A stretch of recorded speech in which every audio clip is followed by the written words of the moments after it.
Hello guys! Another Italian recipe na naman po ang gusto kong i-share for today's video. Ito ay ang spaghetti con polpo or spaghetti with octopus.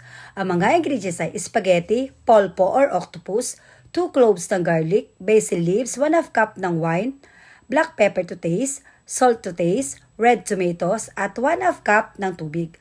First guys, igisa muna natin yung ating garlic until makuha natin yung aroma nito.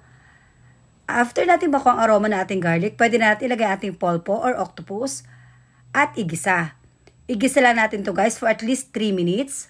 After 3 minutes ng pagigisa sa ating polpo or octopus, pwede na natin ilagay ating wine at hayaang ma-evaporate ang ating wine.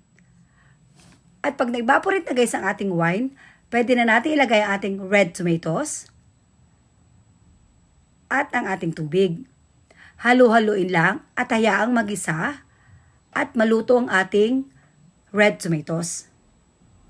At pagluto na guys ang ating red tomatoes, pwede natin ilagay ating salt to taste at pepper to taste. I-mix well lang at hayaan magisa for another 3 minutes.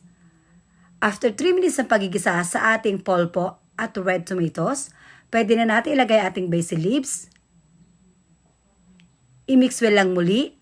Then, i-separate muna natin. At lutuin naman natin yung ating spaghetti until maging al dente ito.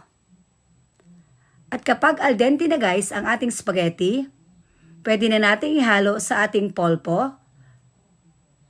I-mix well lang. After natin ma-mix well guys, pwede na natin ilagay sa ating serving plate at lagyan ng grated parmesan cheese sa ibabaw. Then, wala! Ready na ang ating spaghetti con polpo or spaghetti with octopus. Madali lang, di ba guys? Try nyo na at sigurado magugustuhan ng buong pamilya. Napakayami at madali lang gawin. Thanks for watching guys! Naway nagustuhan nyo na naman po ang aking panibagong video for today. Mag-ingat po kayong lagi guys. Thanks for watching. Enjoy cooking. Happy eating. Keep safe everyone. And bye!